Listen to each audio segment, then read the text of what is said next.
Let's hit the road. What kind of asshole would drive his family cross country? Dad wanted us to be close, and that's all I want for my family. Family is the most important thing there is.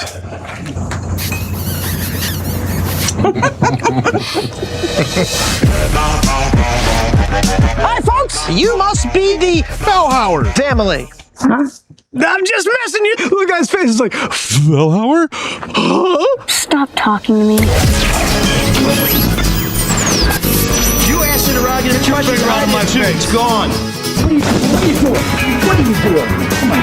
That is not paid for by them. That is paid for by the people of Detroit. You are qualified, ML. I'm not qualified for this job. Let me tell you something. You want to go right now? Okay? You want to go right now? Hey kids, it's your old pal ML Elric, and I'm here. Did you almost forget your name? Well, it's been a while. It's been a while because I just came back from a working vacation. And am I here or am I? I don't know. Not really here. And soulmates know. They saw the cool hand jive I just Plus, they did. see that you're wearing the same thing you wore last week. Don't give it away, Mark. Oh, sorry. The magic of podcast. Yes, it's a theater of the mind. Or as we call it when Sean comes here, porn theater for the narcoleptics. Mm. But that's the people who steal sleep. No, never mind.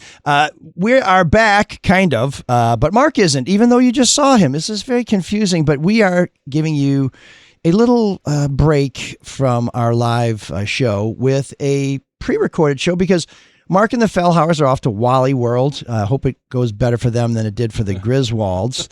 And, I didn't realize they made kind of a remake of Vacation. I mean, yeah, with Ed Helms. Yeah. Mm-hmm. He's rusty, I guess. Yeah, it didn't seem to be a remake, but it was kind of a remake. And I didn't like the first Vacation, although I like Beverly D'Angelo. But what? You don't like the first Vacation? It was the best of all the Vacation movies. I'll give it that. Oh, by a mile. It's such a great movie. But that trailer for Vacation, which came out about 10 years ago, actually looked pretty good. I may check that out at some point, but I digress. Mark and his family are taking a well-deserved vacation. Apparently the battery in the tether died, so he can sneak out for a little while.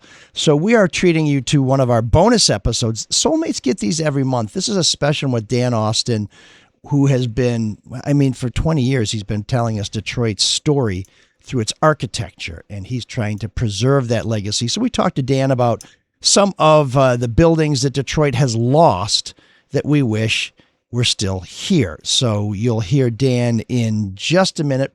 But first, I want to tell you about the people who keep us coming back week after week. First of all, it's Luke Nowacki of Pinnacle Wealth Strategies. Luke wants to know all your retirement investment goals and see what Pinnacle Wealth Strategies can do to help you out.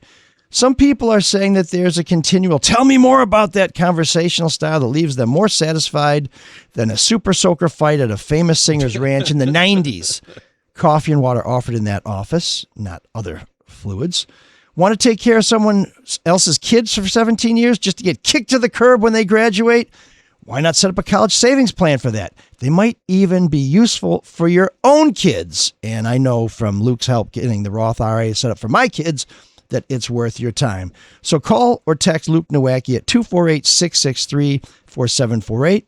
That's 248-663-4748. Get yourself a crumb from the pie. And whatever you do when you call Luke, you know he'll make it all about you, sweetheart. Securities and investment advisory services offered through Mosaic Wealth. Inc. Member FINRA SIPC. Mosaic Wealth. Inc. is separately owned, and other entities and/or marketing names, products, or services referenced here are independent. Mosaic Wealth. Inc. We're also brought to you by Detroit City FC, La Rouge, our hometown soccer team playing at Keyworth. If you buy tickets to see either the men's or the women's games, you can go to debtcityfc.com and use promo code SOUL. That's SOUL. Put that in at checkout and you'll get 15% off your tickets. That's a great deal on what's already a great deal.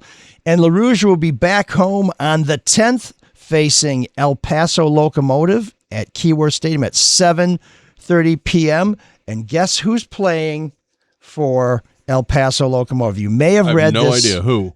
Danny Rojas from really? Ted Lasso plays for Locomotive FC. Seriously? Yeah, he was The a professional soccer player until he had enough injuries that he couldn't perform competitively, so he went into acting. But he is getting back at the USL level, which is the second tier of professional soccer with El Paso Locomotive. Will he be on the team? Will he be on the pitch? Will he get in the game? There's only one way to find out. Let's go to Keyworth to see DCFC play El Paso Locomotive FC on June 10th at 7:30 p.m. Again, promo code SOUL at checkout saves you 15% on your tickets. And when you're not watching soccer, check out the Caju Cafe. It's a great time, a great place for a great time on the east side. You know, Tuesday, Gabe Gonzalez is back with Gonzilla and Friends. Wednesday, karaoke. Every Wednesday, karaoke. On Thursday, Bill Meyer and the Stable Dudes Open Jam. Bill Meyer at the Open Jazz Jam. We got lots of open jams here at the Just check out their website. Cafe. There'll be a tribute to Joe Cocker with Pat Smiley or Smiley. Go and ask him. He'll tell you. And I don't need Joe Cocker. That was your Joe Cocker imprimination? It ain't like Belushi's. Needs a lot of work. Well, you know, we're Can you just get through the read? I was going in and somebody critiqued my Joe Cocker imitation. Carry on. Yeah, okay.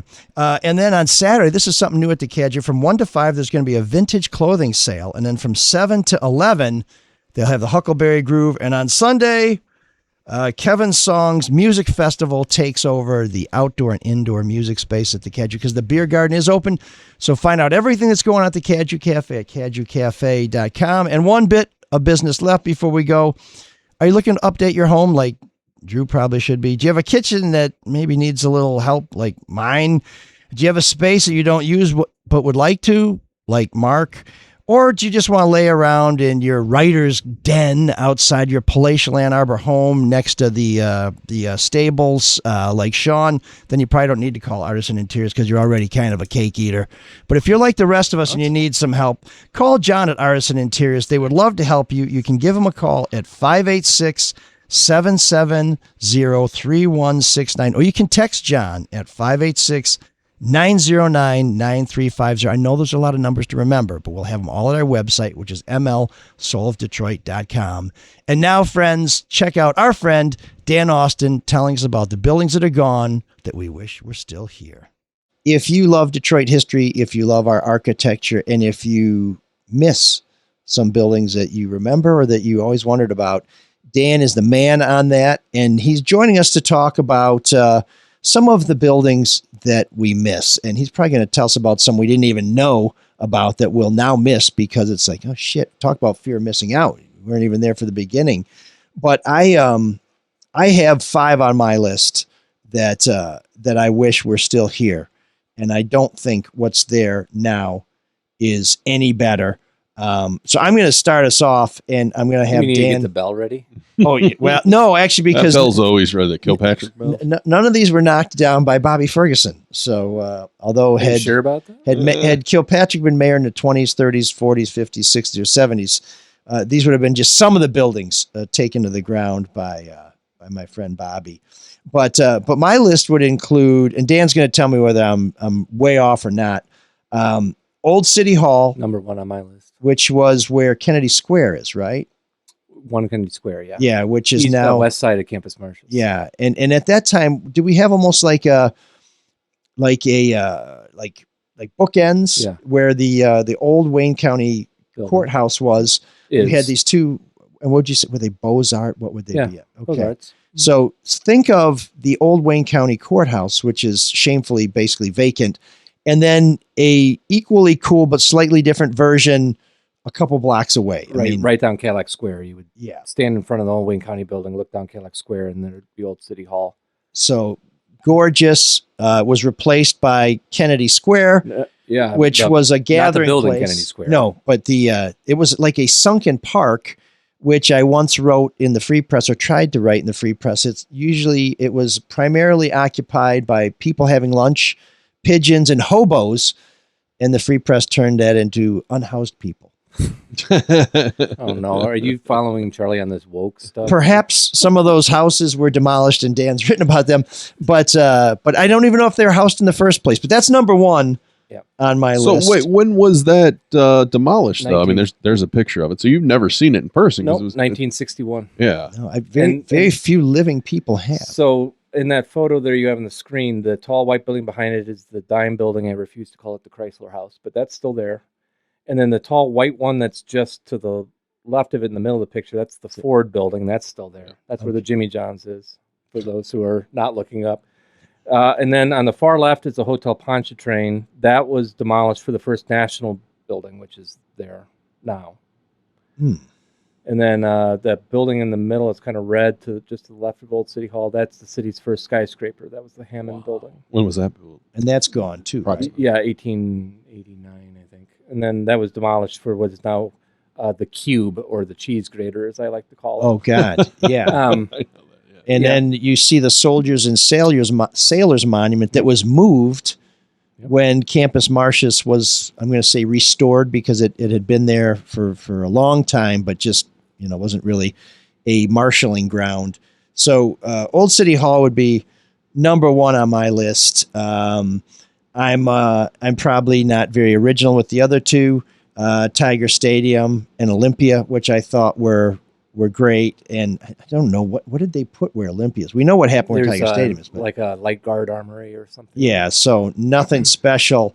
And here's one that you can still see photos of it. I think if you go to the U.S. District Courthouse downtown, I think there's some people who think the U.S. District Courthouse on I think it's the 200 block of Lafayette and Fort, or maybe it's the 400 Shelby block. and Fort, I think a lot of people think that's architecturally pleasing, but if you saw the old post office that was there, it had kind of a, maybe it's just because the pictures do were we old, go back kind to of the website, Mark? kind of a gothic look to it. I mean, it was like amazing. super cool. And the same, if you go to the website, it's under the Federal Building, if you search for it. But there is, and Mark's going to historic Detroit.org. historicdetroit.org. That's right. But the same architect who did that building in Detroit designed a carbon copy in Milwaukee that still stands. Oh, wow. So you can go to Milwaukee. So we could move it? No. Yeah. Okay. Yeah, if you scroll down, those are interiors. Those are construction photos. We got to do some. I mean, I don't mind looking at all these photos. They're all really good. These just look at the craftsmanship. Yeah. It's unbelievable. But the photo of it would look like something out of Transylvania or something kind of. Yeah, it's like Gotham. Yeah, and that's where what's known as the $1 million courtroom was originally in that building. And then when they were tearing it down during the WPA, the chief judge. There it is. Look at that. Yeah, and that's the Bull Cadillac there in the background. Oh, wow. Okay. And And David Stott. Yeah. Mm-hmm. So that was torn down to help provide jobs post-depression, and then to build what is now known as the Theodore J. Levin U.S. Courthouse. But it has a weird Nazi vibe. If you've Levin ever was Jewish. No, well that's but that was built before the Nazis kind of started thinking let's expand. I mean, they were thinking about it, they weren't doing it yet, but when you go into it, it has kind of that Bauhaus feel, although the Nazis hated Bauhaus. But when you're in the courtrooms, and when you're in the courtrooms for 6 months at a time, you sort of get soaked into the details. There are all these very severe looking eagles leaning forward towards you, and I'm like, got a little Reichstag feeling here, but it has that very Teutonic vibe that I think is incredibly ironic that there's a gentleman named Levin whose name is on the outside of it. The Eagles are supposed to be judging you. I mean, you did something wrong. Listen, everybody's been judging me, and they still freak me out. I mean, you mentioned that. Is it worth mentioning that there are also swastikas on the Penobscot building? Oh, really? They're angled differently than the Nazis. Reversed. It's the Native American swastika, but during World War II, there was a push to remove them because Hitler stole this symbolism and twisted it to his own. Yeah. And there are still some, I think, Puabic tiles, maybe not Puabic. There's some tiles with swastikas, I think, in the dining room at the DAC. That people have said, hey, can you do something about that? And they're like, well, yeah, and they're like, well, but they're angled differently. It's like, yeah, technically, but yeah. But again, it's a sun worship symbol, I believe, from Native Americans is where it originates. So it's a very good thing, and it makes sense. The Penobscot building with Big Chief and all the Native American symbolism has them. But anyway, sorry. Yeah. So those are my four. I thought I had five, but I'm going to stick with four because I know had Olympia, Tiger Stadium, Old City Hall, Federal Building / U.S. Courthouse / Post Office. That was also a post office, by the way. Yes, and a customs house. Yeah, it was everything in one, right? And that must have dated to the late 1800s. 1891, I believe. 1891. But I mean, Detroit. Keep in mind, before the Motor City was any motors, I mean, it was a pretty small town. So when you have the post office, courthouse, and customs, that building was way too small, and they actually took the rest of the block to extend it, and it was still too small, which is why they built the much larger building now, which it looks better inside. Stern-looking eagles aside, but They're I would have cool. rather They're had. just I would have freaking- rather had the one that you talked about. It also had these amazing like dragon downspout gargoyles. Oh yeah. Where like the dragons would. I have some photos on Start to Trade of these downspouts, but like So that water was- barfing dragons or something. So the building kind of outlived its usefulness in terms of its capacity. It outlived, But it was torn down not because people said this sucks, but because hey, we was got to too put small. people to work. and it was too It small. was too small. I mean, they could have built another post office somewhere else, and Like moved the the beautiful one they have down on Fort Street, which the George Young post office. Yeah. Yeah. I'm not a big fan of mid-century modern. either, ugly but- ass shit. Yeah. And that's Well, that's what's crazy. You don't have an architecture background at all, so it's all self-taught. You would not trust me with my math skills. I was a word guy. You wouldn't want me designing any buildings. But you still know what's what, though. Like what what Well, period because it's from or the style. I mean, yeah, it's, I mean, I'm more of a historian than like. I'm not going to sit here and bore listeners to death with the difference between The cantilever is Yeah. one of the Frank Lloyd Wright. the dental work. speaking on of that Nazis. flying buttresses. That's that is an ionic column, not a Doric.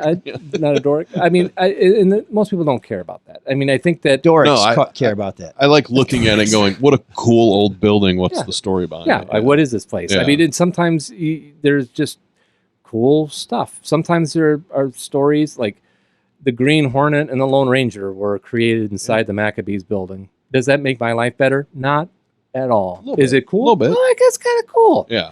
You know, like I'm not a fan of either of those things. I never saw the Johnny Depp movie, but I mean, it's cool. Like that's another Detroit thing.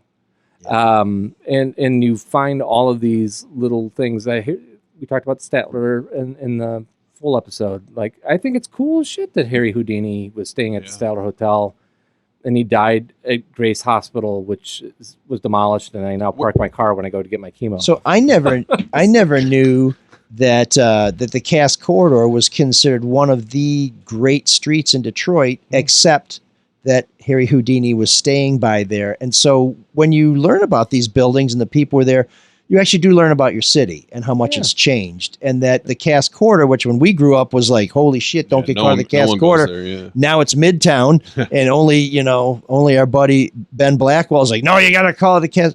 But I mean, it kind of reminds you that it didn't always have to be this way, and it doesn't have to be that way now. It can be different. yeah, I mean, and I would say Cass Corridor is a bunch of I mean, like Chinatown is part of the Cass Corridor. Yeah. What's left of it. So yeah, I agree with you 100%. Did you sure you don't want to have 5? You're not gonna put Hudson's I on have there? a bunch I'd like to rapid fire ask you Yeah. about, like just sites, mainly pop culture things, just because I'm too dumb to know what the hell happened. No, there. it's just you have other interests. But no, I drive down Woodward to go downtown a lot because I live in this area, and the Model T Plaza. I mean, there's a marker there. I know it's a factory. I mean, what in was Highland it? Park? Yeah, in Highland Park. yeah. What That- was that- it, and what is it now? that is what's left of Ford's iconic Highland Park plant. Like Just that building? The There's- whole plant. That's the $5 a day. Yeah. Yeah. Like that is the plant that changed the world. Why doesn't Ford just say, dude, we'll take it. We'll fix Yeah. it. It's They embarrassing fixed to up us. the damn train station. That's not enough. No. True, no. true. That's Well, a start. but- It's a start. I feel so sorry for Ford. Like, we want to fix up the train station because we know young workers want to come to a cool place. Then the pandemic hits just as it's ready to open. People are like, I don't want to go anywhere but my bedroom. Well, don't they own the It's crazy. smaller? Is it the Paquette plant? They don't own it, but that was Okay. that was the plant before the Highland Park plant. Gotcha. So And- what is in that Highland Park building now? Nothing. I mean, they use it for storage and stuff. So the administration building is still there, kind of closer to Woodward by that train overpass, Okay. and that Henry Ford would have had offices there. Wow. And then a lot of the factory was demolished because, I mean, keep in mind they were pumping out thousands of Model Ts, a day there. But part of it still survives. But then they put a freaking shopping plaza. Yeah.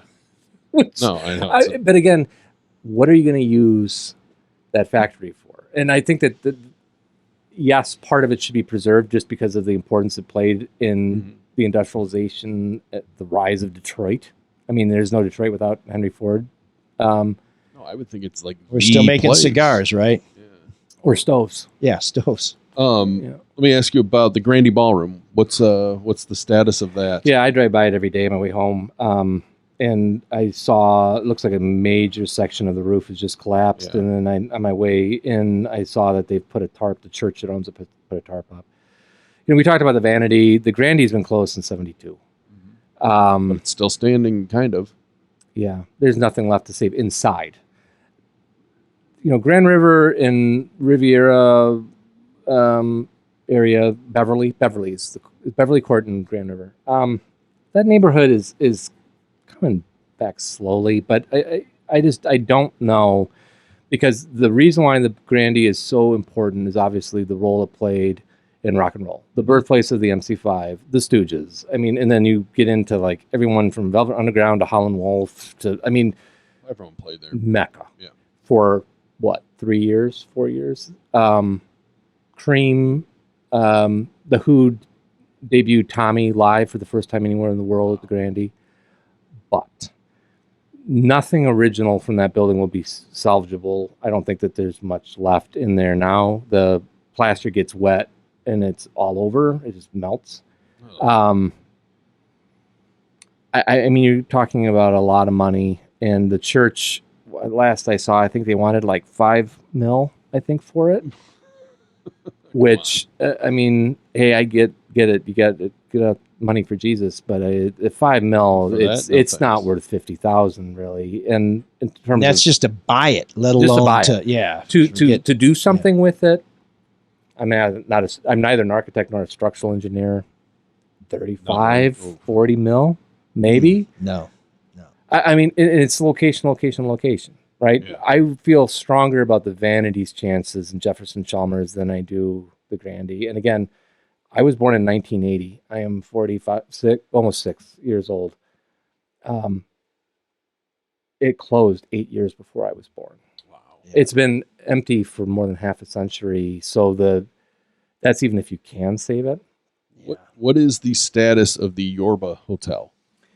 So any White Stripes fan would know. Yeah. I used to live right there on Vinewood, 1 block over or 2 blocks over from it.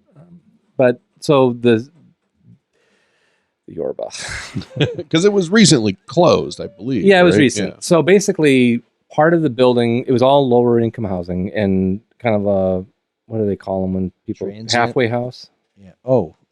Like you get out of jail and you go halfway house. Yeah.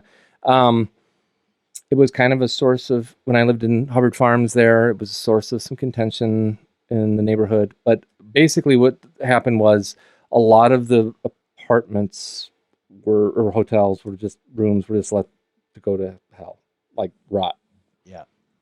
And then they were just renting out like however many quarter, whatever the units. But the problem is that people complained about it, and the city came in and they said, oh my God, this is a health crisis. You got to close it. And so they did, and they forced everybody out. And I feel pretty confident that one, based on both the White Stripes name, but also the fact that it's located in Hubbard Farms, which just... That's a pretty hopping area. Yeah, it was hopping when I lived there in like 2008. It was Clark Park is right there. I'm pretty confident that one will be okay. It's just the question of, we do need affordable housing and low-income housing, and people with lower incomes deserve to live in quality places and desirable neighborhoods too. So I think that, that would be my personal favorite option, would be to get it fixed up, get some low-income housing tax credit money or whatever from the state, from the Michigan State Housing Development Authority. That's LIHTC if you're nasty. MISHDA is the last one. But anyway, that one is totally salvageable. The sister building to that, designed by the same architects as the Hotel Roosevelt right across from the train station, looks very similar. That's a Dennis Kefalinos. We could spend an hour talking about him. Also responsible for one of the big YMCAs in the city that is... On Clark Park? Yeah. It's a beautiful building. Horrible situation. I do have a fifth now that we're talking about rock and roll in the Hotel Yorba. The original Bookies. I would have loved to have seen a show at the original Bookies. Me too. Oh my God. Yeah, and then we could go through a bunch of those. The 20 grand, the Flame Show bar. Where Billie Holiday did a week stint. So, week of shows at this small little bar, and John R. in Canfield. Anyway. Well, another one, which is kind of around the corner from here, was the WWJ building. Do you know that tiny little transmitter? Building? Yeah, right on 8 Mile. I was just saying to Dan, have you driven by? It looks like it's somebody's kicked in the door in the last couple of years. Well, because there's talk about making it a restaurant at a long time ago. Yeah. So what is the status of that, and who even owns it? I haven't checked in it. I was telling Mike that I did recently a pretty exhaustive history about WWJ, and the Detroit News started it and all of that. And so I wrote a little bit about the transmitter. It was open at the same time that what is now the Cambria Hotel downtown, which was the WWJ studios. But like, I don't know what's going on with it. I remember the restaurant talk. I remember saying, boy, that would be super cool, super small, very exclusive. But I haven't heard anyone talk about it in a while. It's a really cool Art Deco building, but it's very cool looking. Yeah. Yeah. I mean, that could be one of those places that's an absolute neighborhood gem. But boy, if they're kicking in the doors, I don't know. I imagine everything that's worth scrapping has been scrapped by now. There was obviously a lot of metal and copper and tubing and things in the transmitter. Yeah. But it's really going to come down to the art and that Art Deco. Like if that can be preserved. Well, two more I want your opinion on. One is, they tore down Joe Louis, which ugly building in a weird spot. I mean, did you have any problem with them tearing down Joe Louis? No, I had more of a problem with Olympia. Sure. But Olympia's location, I think, was its biggest problem at McGraw and Grand River. The Joe certainly saw a lot of sports history. Obviously the Red Wings concerts. I mean, like I saw the Who and other things there. Ugly but building. It was ugly. It was ugly from the moment it opened. The river, yeah. Poorly conceived in every way. And that was really conceived quickly because Coleman Young was trying to keep the Red Wings from moving to the suburbs like the Lions did. And, and they were threatening to do that. They were talking about going to Romulus. Really? Romulus Red Wings. I mean, it works with the airplanes. Right? Yeah, I guess. But that aside, I mean, like, I think that would, for me, I'm not a hockey fan. I'm a baseball guy, but I pay my respects to it. But what are you going to do with it? Yeah. I mean, I think that Cobo Arena shows if it looked a little better, like they turned that into a part of that convention center, and I think it's really cool. It is, and for years. The bell ready. The Kilpatrick said, we got to tear it down. There's nothing we can do with it. And I was just there a couple Sundays ago for the Democratic state endorsement convention, and great space. Yeah, it's amazing. I look so much better. I mean, I do. And the last time I'd been there was for a Weezer concert when I was selling ice cream as a vendor. I might have been at that Weezer concert at Cobo. There were a lot of guys who looked like you at that Weezer concert. 2001 or 2, maybe? It would have been, yes. In fact, I looked it up because I found the playlist. Yeah. I was there. I did not buy ice cream from you. I know. That's too bad because I think you're probably a good tipper. I am. Well, the final one I want to ask you about is the Renaissance Center, the Ren Center, because there's so much talk about what do we do with this? It's empty. No one's allowed in it now. It's the skyline of the city now, right? I mean, people recognize, but at the same token, I don't care about it. I don't care if it disappeared. I didn't know if you had a thought about it. So I've had a couple of really interesting. A lot of people have asked me my opinion on this.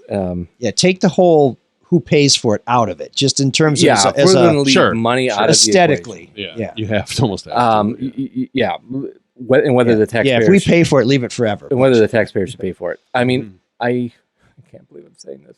Right, let me get this out of the way first before I say what I want to say. Okay. Dan's top 5, by the way, are Tower 1, Tower 2, Tower 3. It blew my mind. I couldn't believe it. We almost threw him out of the house. Yeah, I've never been a fan of that building. And even when I lived in the Milner Center, I remember there used to be a movie theater there. I never saw Scarface. I could not. Form follows function, right? As they say, it's a confusing mess of a building. The interior, so bad. I mean, like, let's go to Potbelly. I don't got 3 hours to try to find it, man. Yeah, like it's not a good building. Okay, second. You might recall back when it opened in 1977 that the Renaissance Center was largely responsible for killing off a lot of other buildings in Detroit because instead of bringing people to Detroit, it sucked. Yeah, everything there. Right. So like the Lafayette Building was a big victim of a lot of folks moved over there. So like I already kind of harbor a grudge against it. Sure. That said, it is the most iconic building on the city skyline. Although I'm sure that there's at least one guy with the new building who would rather his building be the tallest building. And we need hotel rooms. I mean, I'm trying to like think of reasons to like to make for saving it. The reasons are it has a lot of hotel rooms, and we need hotel rooms right now. And two, it is an iconic building, whether you love it or hate it, on the skyline. Then why not just keep the middle of it? Because it'll look like it look like a What would giant. it look It look like a giant phallus. So? And there is the same architect, John Portman. Steely Dan will have to. Atlanta has a tower that John Portman designed that is just that central tower, and it looks like a giant glass phallus. What is it? Is that the Omni? What? No, it's peach. Oh, yeah, I know what you're talking about. So Yep. I'm old enough that when they first opened the Renaissance Center, we would go to it because it was kind of cool.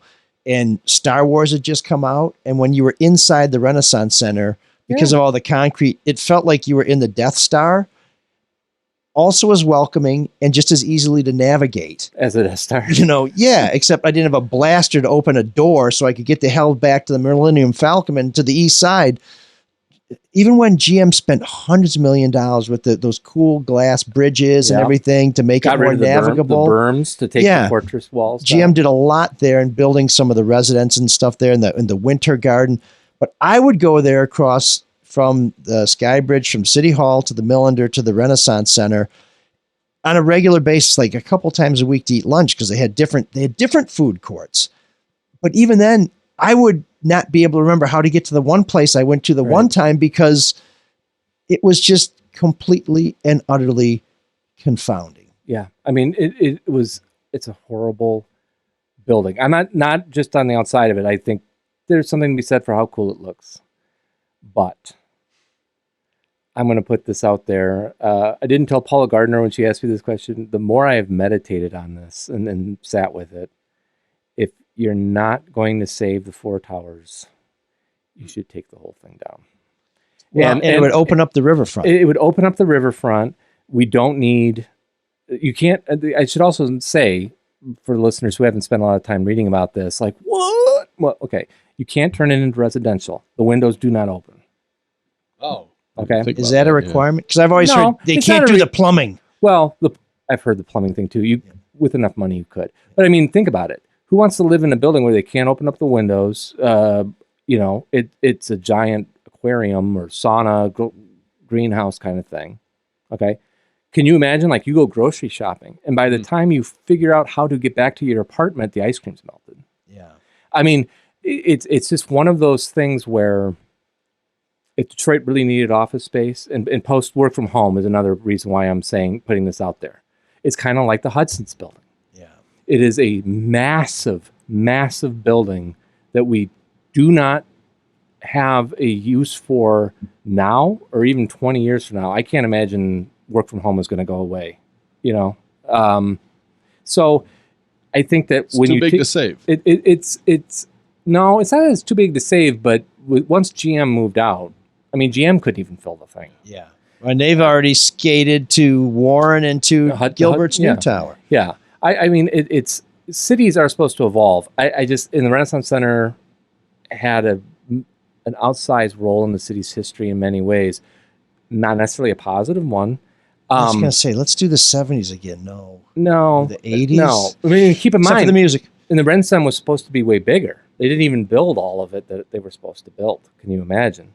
Grateful for that. But I think that looking at it, every configuration, it just looks dumb with the two towers and then the tall central one. It does not work. So you're going to take something, if you want to save it because it's such an iconic piece of the skyline, it will be an iconic piece of the skyline for the wrong reasons now because it'll look like a joke. Yeah. And I can think of several other buildings or vacant lots in downtown Detroit that can host a hotel. I would rather have like Baltimore's waterfront or we already have an amazing river walk, but yeah. And the Renaissance not going to make it better. No. Dan, what are your five? Can you boil it down to five? Yeah, like trying to ask a mom to pick her favorite 5 dead children. She'd be a very fertile mother. Yeah. I mean, Old City Hall for me, absolutely number one.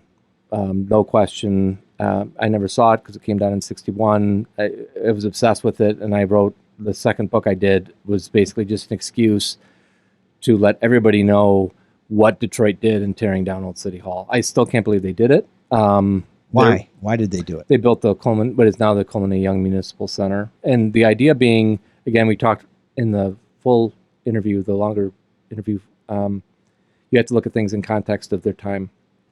Detroit has been on the decline since the 1950s, like post-World War II. Washington was giving money away, the GI Bill. They were trying to incentivize freeway construction. Like downtown Detroit was already not in trouble, but it was clear that it was on its way. And they were moving to places like Southfield with all of these fancy, modern, mid-century modern buildings with things like not gaudy, gorgeous chandeliers, but like fluorescent lighting. I mean, this is what I call the Mad Men era. Yeah. Where like, who gives a damn whether your spray-on deodorant works as well as the stick? This one comes in a spray. Yeah. Like, it didn't matter whether it was better or not. It was new. Yeah. And so Detroit's competing with Southfield with all these new buildings. Detroit didn't want to be perceived as a dead city or an old city where like we were living in the past. So you want to move the home of city government into like this new shiny, I don't know whether any other positive adjectives I could put out there for KMAC, but that was the idea. And so then, Old City Hall sitting there vacant. There was a big push trying to figure out a way what to do with it. Downtown real estate was still fairly valuable. And then along comes First Federal Savings, which used to be a big Detroit bank. I'm sure it got bought up by Comerica. But they said, you know what? If you let us tear down the Majestic building, which will probably is number 2, not in order, but number 2 on my list. The Majestic building stood on the northwest corner of Michigan Avenue and Woodward, where the 1001 Woodward is what it's called. Which was First Federal for a long time. Yeah. Right.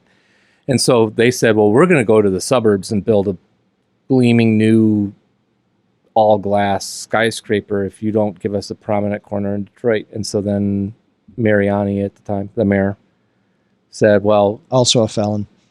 Yes, tax evader. On my list of 5 worst mayors of all time, right up there with Kobo. And your buddy, Ding. He's got to say the name. Oh, that's good to be Kwame Kilpatrick. Yeah, right. And not the only tax dodging mayor. Little Dick Redding was another one. Did he really have a small penis? No, he was 5'3". Oh, sorry. Okay. I know you really get into some obscure history, but we've been talking about phalluses for so long. I just wondered. Yeah, that's talking about the red set. So yeah, he said, okay, well, we'll take the Majestic building, which was designed by Daniel Burnham, Devil in the White City, Chicago World's Fair, amazing city building. Beautiful, right? Right. Columbian Exposition. Columbian Exposition. I mean, holy shit. And he had Field Museum. This building, I can't remember, it's on Historic Detroit if I read my own website before coming on the show, but it had like the equivalent of football fields worth of marble. It was like, there was marble on the ceilings in this place. I mean, but by 1960, it was out of date. And so they gave them permission to tear down the Majestic, but then he said, but where are we going to park? And so then he's like, well, I got this beautiful 1871 City Hall that we're not using. How about we tear it down and put an underground parking garage with a water feature on top? Yeah. And that's when we lost both the Majestic and Old City Hall at the same time, 61 and into 62 for the Majestic. And, 1001 Woodward is not the ugliest building in downtown Detroit. I would have rather had, you can go to historicdetroit.org and look at the Majestic building for yourself, but it was a cool building and just designed by one of the most famous American architects, a piece of 19th century. Yeah. So in the interest of time, for me, the other one is that is a personal favorite is the Lafayette Building. Yeah. I remember we argued about that. We did. You, me, George Jackson, Stephen Henderson. I tried to get on the National Register of Historic Places. Like, I would really try to save this building. Designed by C. Howard Crane, same architect who did Olympia Stadium, Fox Theater, what is now the Detroit Opera House. really unique V-shaped building. Like they don't make buildings like that. I think that building is cool as shit. And it was best known for the graffiti on the windows. And so when George Jackson, then head of the DGC, says, well, there's graffiti on the windows, then it's like, clean it. Yeah. It's like the equivalent, Detroit took the equivalent of, look, there's a fly on the wall, quick, grab the sledgehammer. No, like, but I think at the end of the day, it was really about not wanting to have a vacant building across from the newly renovated Book Cadillac. And we couldn't see far enough in the future, and frankly did not have any reason to think that downtown Detroit would be thriving like it is today. Back in 2009, I think, is when they took it down. I'm assuming this cladding they had on the second floor wasn't there when it was originally built, because that's one of the reasons I didn't like it. I just thought from the curb it was horrible. Yeah, that was one of the fake or failed attempts at modernizing the building. Yeah.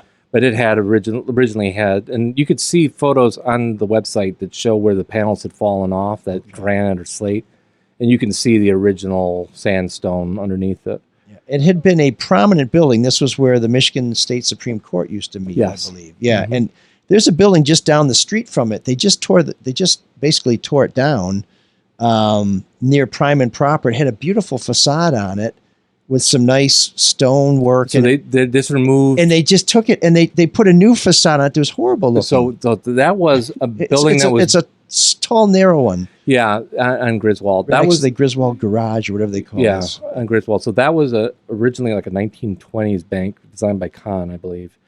They modernized it, got rid of the original facades. And so they were attempting to remove that remodeling, hoping that the original exterior was still under it, and it was not.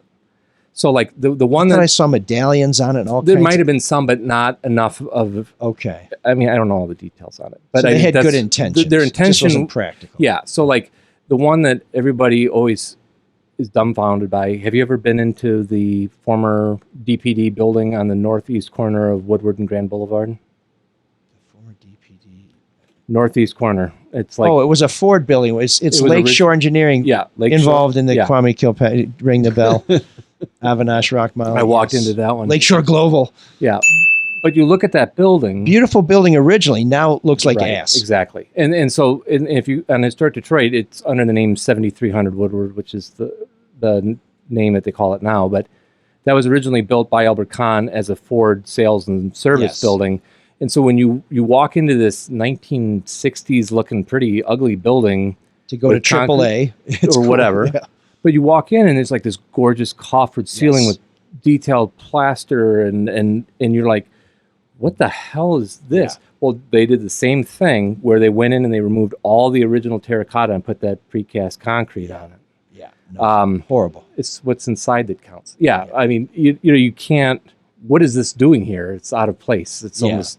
No, it looks like somebody relocated the inside. Oh, maybe we talked about. Oh, I think we talked about it earlier, but we should tell people the $1 Million Courtroom was preserved and is in the Levin building. Yeah. So I don't mean to take us back there, but if you are looking for a piece of that original post office, you can still see it in there, and all of it. And it's I can't remember how many marbles from around the world, but they called it the $1 Million Courtroom back in 1891. Yeah. Exactly. So like it would be with inflation, like 1.2 million, 38 million. Oh, yeah, that's right. Are you kidding? 1891? Yeah, no. It was a very extravagant space, and they were going to just demolish it because it was only 40 years old at that point. Yeah. Any others on your list? I think that for me, we talked about Tiger Stadium. I'm never going to get over it. I don't have long left to live, but until I die, I will still be upset about Tiger Stadium. I mean, they say, well, we can't have a field a winning team, a competing team without suites and stuff. Well, the Red Sox and Cubs have both won World Series at Wrigley and Fenway.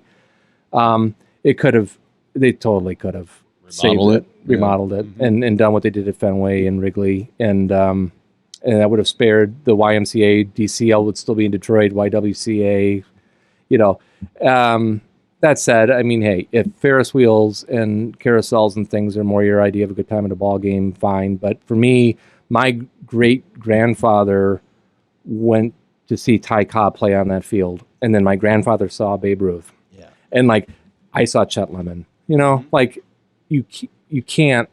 It's like anyway. So, but the last one I would mention is kind of an unusual one.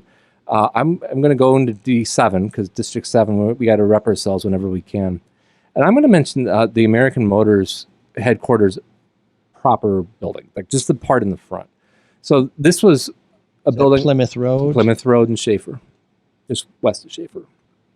This one was demolished in 22 and 23, so pretty recently. And look, there was no way that the plant was going to be saved, but like that was the tallest building in District 7. We don't have a whole lot of architectural exclamation points. And what they did is instead of saving that tower and demolishing the plant behind it, they clear cut the whole thing and then just put a cookie cutter windowless box right on Plymouth Road. It is ugly. I'm glad the jobs are there in District 7. I'm glad, and I'm not trying to stand in the way of progress, but they could have used that as a screen, like to shield like the front of the building, like a facadectomy kind of thing. And then we could have had this beautiful Art Deco building that played such a huge role in Detroit's automotive history preserved. And instead, we have something much less. Now, I'm not saying that nothing should have been done with it. Right. Something needed to be done. What is there now? It is a giant factory. Amazon. No, it's not. It's I'm blanking on Boston. I'm blanking on the name of it. But it's like a light manufacturing. Okay. But I mean, it is just right all the way up to Plymouth Road, where I don't want to look at that. It looks like an industrial park in the middle of my neighborhood. Like putting that beauty there to kind of shield you from that raw industrial thing would have been a much better, even if they didn't fix up the inside of it. Sure. Just put some glass in the windows. If you go to Oakland University or Grand Valley State, the things that they have done to give their campus an identity is build a big tower. Yeah. Like Beaumont Tower in East Lansing. And I think there's one in Ann Arbor too. Weed-Cheat-A-Lot Tower. I think it is in Ann Arbor. I'm not sure what they call that. They're working on a new name. Tower. Yeah, they're probably Burton. Probably selling the naming rights. But so those are great. And Dan, we really appreciate your work. We want to encourage people to visit historicdetroit.org. If you want to keep this site going, Austin Past and Future Fund will have a link to that on our website, mlsolvedetroit.com. Make a contribution, just a small one. It goes to, or a huge one. We'll take a huge one. We'll split it with Dan. The huge is the best. Yeah, that's right. Just like that tower in the AMC building, bigger and better. But we will have a link to that on our website. That will keep this going in perpetuity. And Dan, thanks for everything you've done to keep Detroit alive and well. Quite a legacy. Yeah, it and is. to introduce us to places. The city did the hard part. I mean, we'd never go, and we can never go again. We can visit them through your work. I appreciate it, Mike. Marc, thanks so much for having me. And anytime you need to know about exploding bananas, it's funny because I'm sitting there. Well, I know there's going to be like 30 buildings I want to ask him about. So I wanted to ask him. Albert Kahn. Does that mean that Albert Kahn designed every part of that building, or did he had a whole team doing stuff like that? That's a great question. Is there a short answer to that? The short answer is no. He did not design everything, and you had asked me about make it a rectangle. This one should be vertical. And then they all went to work. Yeah, he was Bavarian. But he had a guy named Ernest Welby, who was known as the associate architect on many of those projects, including the old Detroit Free Press building that you asked me about on Lafayette across from the Coneys. Like, if you look at the renderings, it says Albert Kahn, architect, Ernest Welby, associate. And Ernest Welby did everything from like the National Theater downtown. His name is on a lot of it. He was putting out so much work. Yeah, there's no way. There's so much detail. So much, and things like the Fisher Building. He wasn't doing the artwork. I mean, that was Giza Marodi who did that. So he was not a one man. But he had a team. Yeah, and they had things that they did, and you might say something like, a little more of that over there. Yeah, I mean, if you're one of the most famous architects, I mean, keep in mind he didn't just do stuff in Detroit. He revolutionized industrial and factory design all over. He did a bunch of work in Russia. I mean, he was a very didn't talk about that so much. Well, yeah, the Stalin era. But he was a huge guy. So no, he didn't. Now, he might have done facades on exteriors of buildings, but he wasn't doing individual floor plates and things. And figuring out load bearing and shit like that. Yeah. You're going to have some trucks. He's not crunching the numbers on that stuff. And yeah, he had a team. And Albert Kahn, big fraud. You heard it here first. No? Or did I get that wrong? Oh my God! Please don't attribute that to me.